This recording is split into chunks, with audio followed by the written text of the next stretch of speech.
છેલ્લા કેટલાક દિવસોથી રાજ્યભરમાં છૂટો છવાયો કમોસમી વરસાદ ખાબકી રહ્યો છે, જેની સીધી અસર ખેડૂતોના પાક પર પડી રહી છે।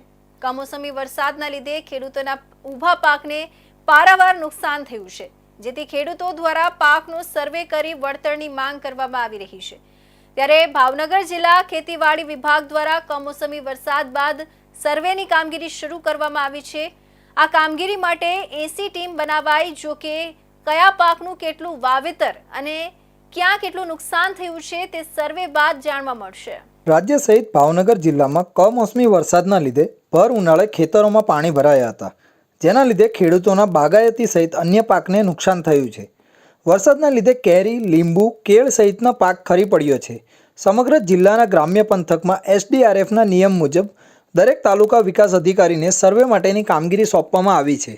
નુકસાનીનો સર્વે કરવા માટે ટીમો બનાવવામાં આવી છે, જેમના દ્વારા ખેતીમાં નુકસાનીનો સર્વે હાથ ધરવામાં આવ્યો છે। ભાવનગર જિલ્લાના 10 તાલુકામાં કમોસમી વરસાદથી પહોંચેલા વ્યાપક નુકસાનીનો સર્વે હાથ ધરવામાં આવ્યો છે। મોહમ્મદ રિઝવાન ઘાંચી, જિલ્લા ખેતીવાડી અધિકારી ભાવનગર। સર્વેની કામગીરી હાથ ધરવામાં આવી છે, નુકસાનીને લઈને શું કહેશો?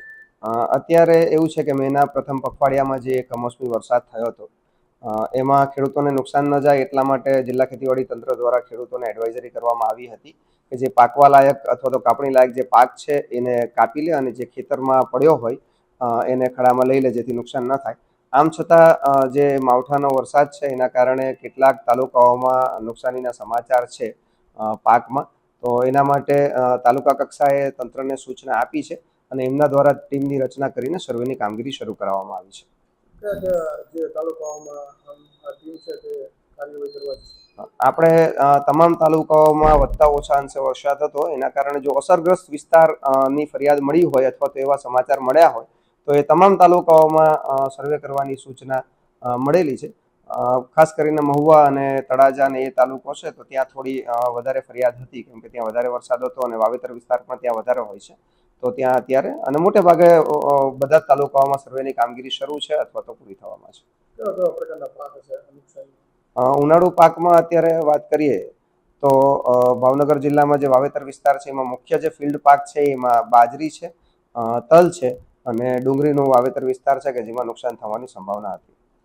રેશિયો એપ્રોક્સ કઈ રીતે રહેતો નુકસાન?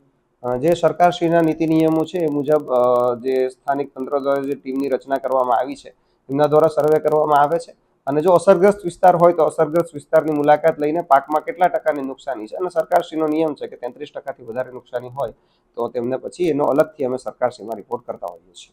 હવામાન વિભાગે જણાવ્યું કે દક્ષિણ ગુજરાતમાં અપર એર સાયક્લોન સર્ક્યુલેશન બનેલું છે, જેના કારણે રાજ્યમાં વરસાદી માહોલ ઊભો થયો છે।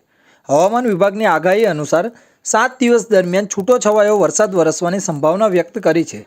શુક્રવારે એટલે કે 16 મેએ અનેક જિલ્લામાં ગાજવીજ સાથે હળવાથી મધ્યમ વરસાદની શક્યતા વ્યક્ત કરી હતી, જેમાં વડોદરા, છોટાઉદેપુર, નર્મદા, ભરૂચ, સુરત, ડાંગ, નવસારી, વલસાડ, તાપી અને દમણ, દાદરાનગર હવેલીમાં અને ઉત્તર ગુજરાતના સાબરકાંઠા, અરવલ્લી, પંચમહાલ, દાહોદ, મહીસાગરમાં તેમજ સૌરાષ્ટ્રના રાજકોટ, જૂનાગઢ, અમરેલી, ભાવનગર, ગીર સોમનાથ, બોટાદ અને દીવમાં ભારે